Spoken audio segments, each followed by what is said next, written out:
All right, thank you for coming on into the live and sharing your essence with me in this eternal moment of which we all share an inextricable and inexorable part. Thank you for doing your part, for coming on in each and every day. We'll do the same without wasting a single second of your time. Bada bing, bada boom, we go. So not much has changed. We went down a little bit yesterday, but it came right back up to the even keel, and we are just laying flat on the 29K level, deciding whether to bounce here or not.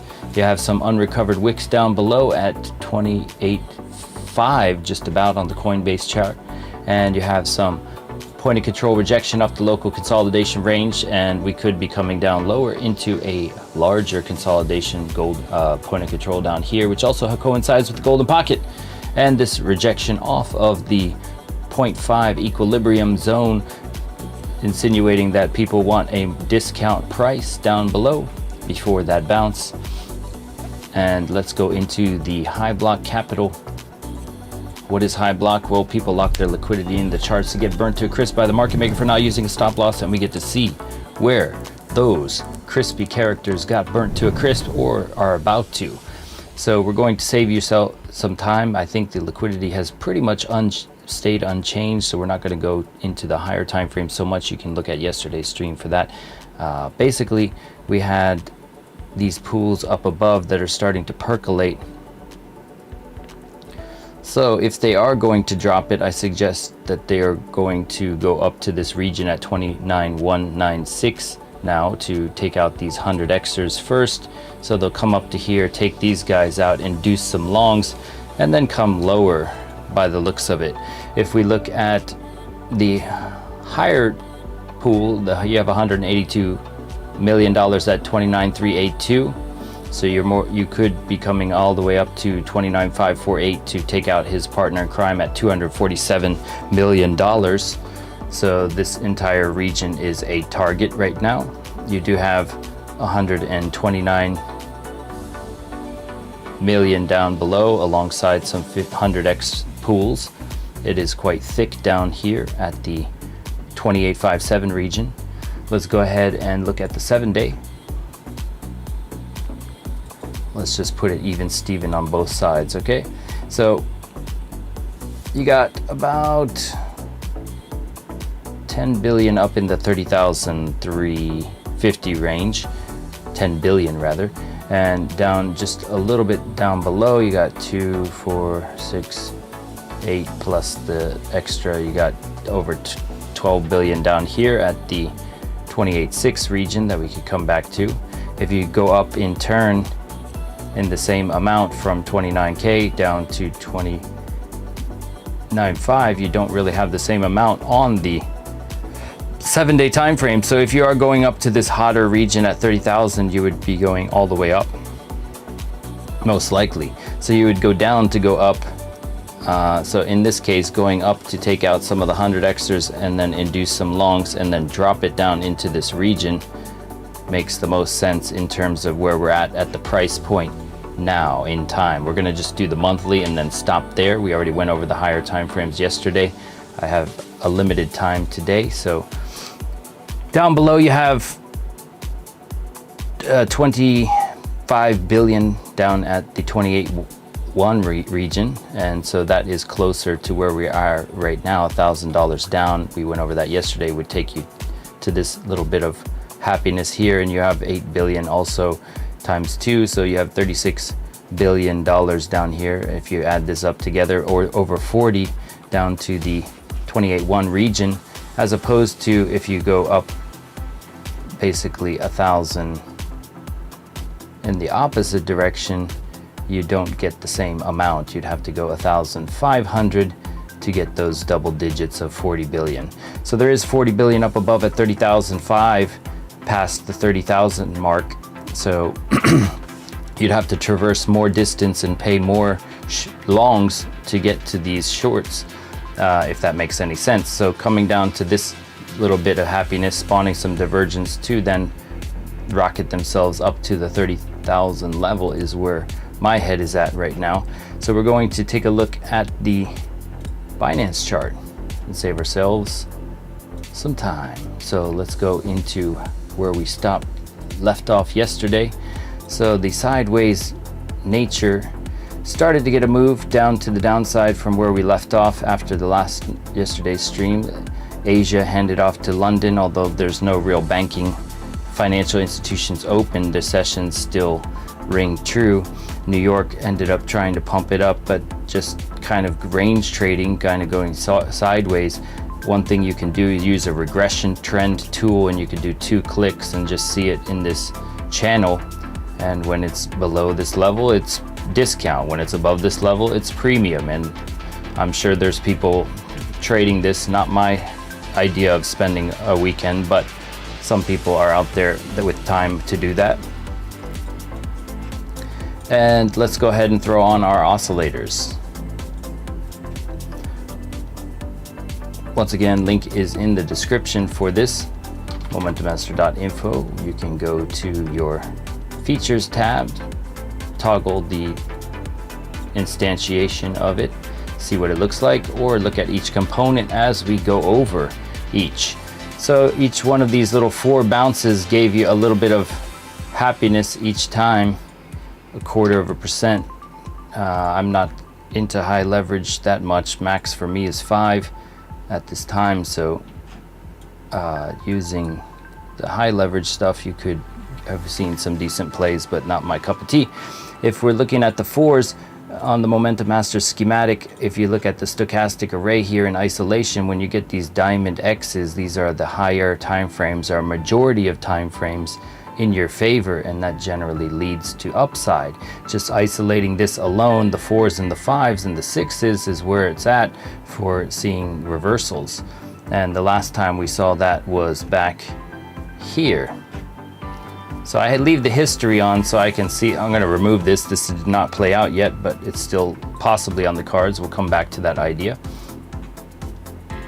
You would have seen some progress on a short from that point though. So if you go back in time and we go back to the replay of the, where was this? I think it was here. No, I don't know, back here, sorry.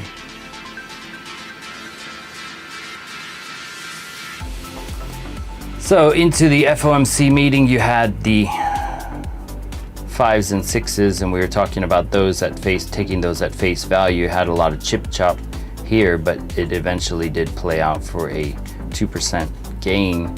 I wasn't there for it because I don't want to play the FOMC event itself, but this is what those 5s and 6s represent. When they lock in on higher time frames, like now we're on the hourly, when this locks in on the hourly time frame, it shows the exhaustion of the stochastic being locked in on a higher time frame. It's similar to stretching a rubber band beyond its stretching point, so it rebounds more quickly. So the higher the time frame you have these locked in, the more elasticity has been breached. So in this case, on a 6-hour time frame, you had that 4 locked in. Same here, on a 6-hour time frame, you had that 4 locked in on the candle close, so it V-shaped quite furiously back out. So we have yet to see these lock in on higher time frames. So when you see them lock in on higher time frames, like you did down here, you had a 5 locked in, and boom, we shot up to the upside. So this is really what you were waiting for, or I'm waiting for rather. I'm waiting for this 5 to lock in on a lower time frame. So I'd love to see some max pain event to the longs where they come down into these regions and then kind of propel it upwards. That would be ideal for me. And if you take this little bit of happiness here, we take a regression trend, do 2 clicks here, you can see the channel we're in. We're just at the equilibrium point of the channel. So if we get rejected off of the channel, you come all the way down beneath the channel.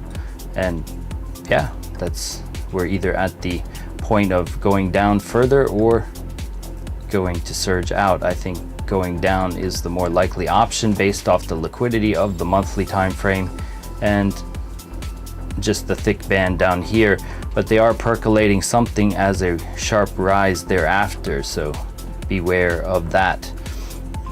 And yeah, so looking at the stochastic array on the higher time frames, let's go on the daily real quick. Daily time frame. Daily time frame coming down here, you got 30 minutes for this stochastic to close. Most likely it's going to reset this 22 value of the K line and the D line all the way down to 0, and you'll start to see this cross down as well as a false rising sun, and the money flow is above the RSI, suggesting you could get a hard reset of the daily. If you go to the 3-day closing in 2 days time on false move Monday. If you have the 5-day, that is closing on Tuesday, and 22 hour attempting to curve here, but could just as well meander its way back down. Not in a sweet spot just yet, but getting there. Looking at the 12-hour breached the 50 line, so could see this coming down some more. The one interesting thing to note is the money flow beneath the RSI. Last time we saw that was back here or here, and they did see a push up thereafter. So, but it started its journey up here, started to push up, came back down further.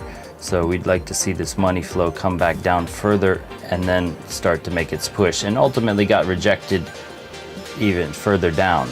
So having this, the Williams is had two false rising suns that have yet to have played out here on the 12-hour time frame. 6-hour getting reset here. We were talking about the 6-hour back here when the money flow was above the RSI, getting some bearish divergence, and boom, we broke down to the downside last Tuesday, and this reset the stochastic on the 6-hour, which proceeded to then take off here on the hourly time frame, and we are getting reset on the stochastic here. So Williams has not been, the price action has been so ugly that the Williams has not been given the opportunity to have a hard reset. The price action is not giving smooth entries as it used to in terms of giving these double bottoms. I'm just patiently waiting for those clear liquidity grab plays. One of my prerequisites for entry is a liquidity grab. I don't enter on consolidation. That's just not me. So yeah, looking at the 6-hour, we have this getting oversold here on the 6-hour time frame. This would be why this diamond X is appearing, because you're getting oversold on the 6-hour time frame. And also 12-hour not quite appearing just yet. That's why you don't have a 5 yet. However, if you go to the 4-hour time frame, the 4-hour is also meandering on. It's down, trying to take off at different stages. Instead of just hard resetting, it's holding the line on the 4-hour time frame. If we look at the normalized MACD, the normalized MACD has crossed down and is attempting to cross up and failing at each time since of the cross down on Thursday.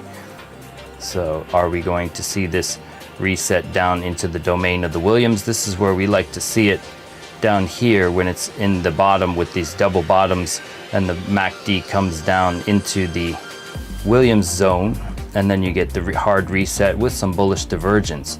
If I go back to here, this was Friday, May 12th. Yeah, on that Friday, May 12th, that fateful day, if we go back to that point in time right here and just see, like, that was a very clear scooping of the price on the 4-hour time frame, and we made our way up. So this is where you get that very little to low risk trade, 5%. And so that's what I'm waiting for, where there's very little chop and it's just a very steady upside play.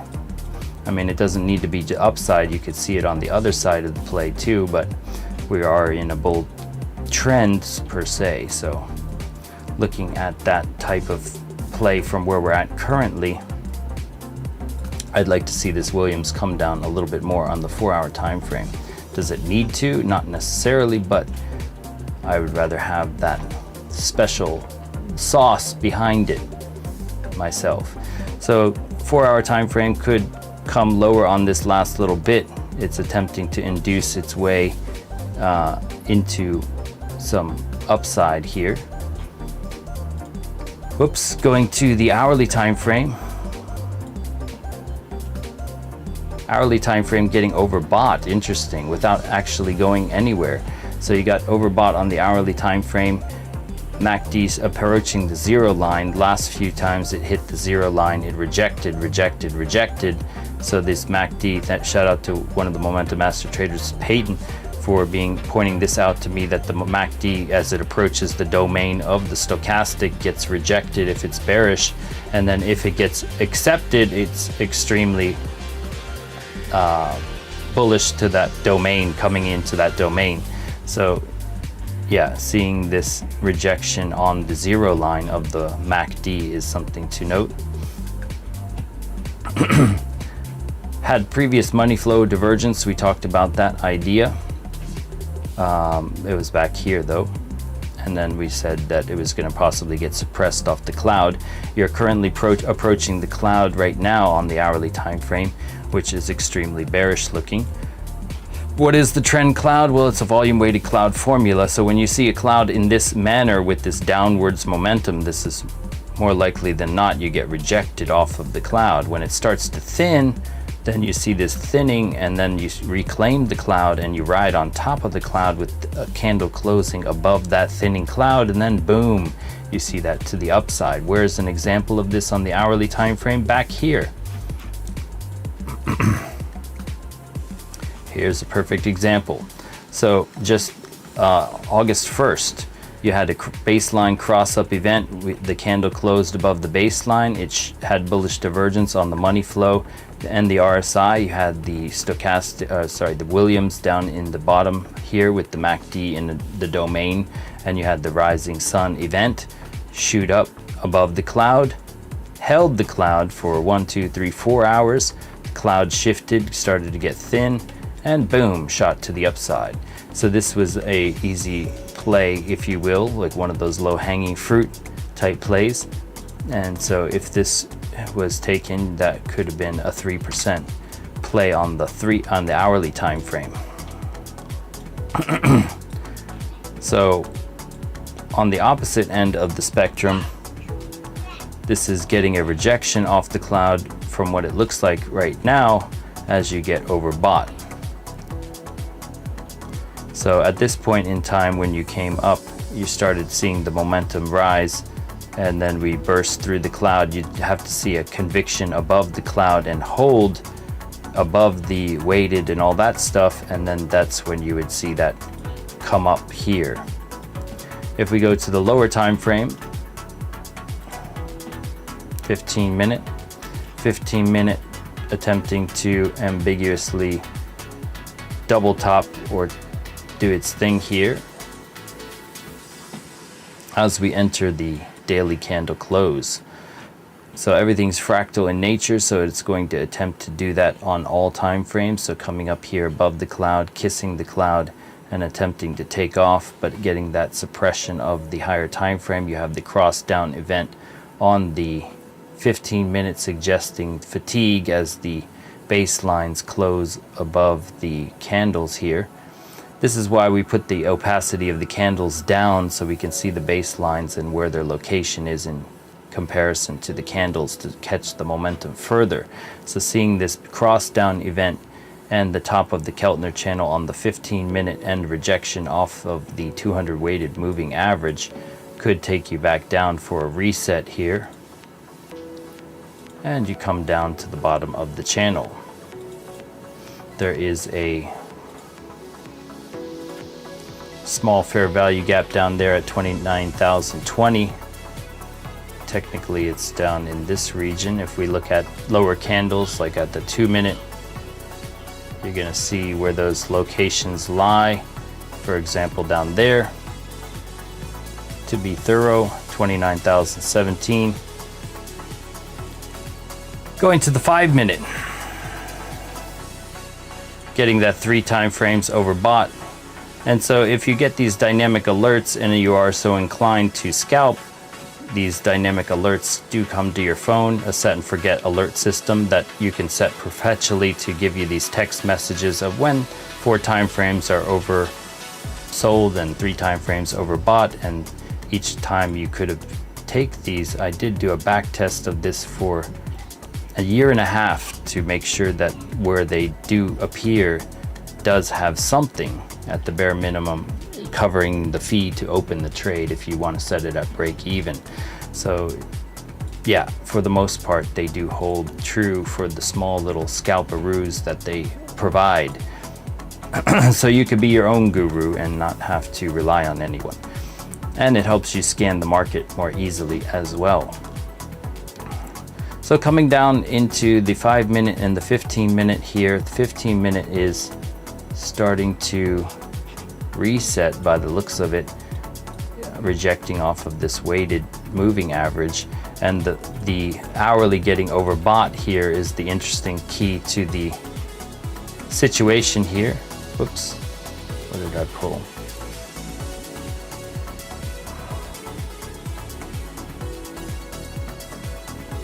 So this hourly time frame starting to get fatigued here as we go sideways. This channel, essentially the cloud also showing bearishness with no insinuation of upside just yet. You would need to see some conviction of a close and a holding and resetting of these while the cloud starts to shift, and then you could see a continuation. So for a bullish scenario, coming up above the 386, holding it, and then you could basically see some upside from that. Papa, What's up? Huh? Misty pooped. Oh, I'll clean it up after. My cat pooped apparently. All right, so like coming up to these pools at the eventually coming up to the 29,548, 182 million at 29,382 would be what you would see in that situation. I'm not keen on it with the hourly getting overbought. Gives you a clue with the cloud here that there could be a rejection inbound for some further downside. The angle does not insinuate a curve in the momentum. This is a volume weighted cloud formula, so when it starts to curve, it gives you that insinuation of upside or downside. So if you have this curvature here with the thinning, then it insinuates that you could be going higher. As of this moment, the angle is at a downward angle, suggesting there's more offloading of a position, distribution if you will, than accumulation at this point. So we'll see. We will see indeed. So the hourly time frame is what we're looking at now. This is the thing in prominence. It is overbought, and the MACD is approaching the 0 line where it could get rejected, and the cloud is bearish looking as it was back there. The thing that we were looking at yesterday for that slight downside play was the 6-hour suppression. What do I mean by that? Well, you had this cross down event back in August 3rd on Thursday, and we've been seeing the price get steadily suppressed by those baselines. The cloud is also meandering around here, not showing momentum to the upside, starting to thin towards possibly shifting back purple here. So after that stop loss hunt rise and shift to blue here, it immediately sold back off again. So this is one of those fake out shifts where it shifts and then it shifts back purple again, which has happened before. So seeing the 6-hour suppression of that baseline on the price here until you can close out candles. Yeah, I know that. Thank you for sharing. And then the 14 minutes, we will see that this cloud is attempting to, this candle rather, is attempting to reclaim one of the small baselines here on the 6-hour. If we look at the 4-hour time frame here, already started to reclaim one of these, and the second 4-hour candle could reclaim the second one, which starts to curve this angle for the cross-up event of the 4-hour time frame. So we could be building that narrative for that stab to the upside. It all depends on how this rejection becomes beneath this line or not. So we'll be keeping a close eye on the cross-up event. Just because it crosses up doesn't mean it continues forever. It does attempt to retest that cross-up to see if it's valid. But if they do cross up, you need to be aware that potential stab to that direction to the upside would be occurring. So you're looking at the 6-hour cross-up and 4-hour cross-up potential that could be inbound for BTC.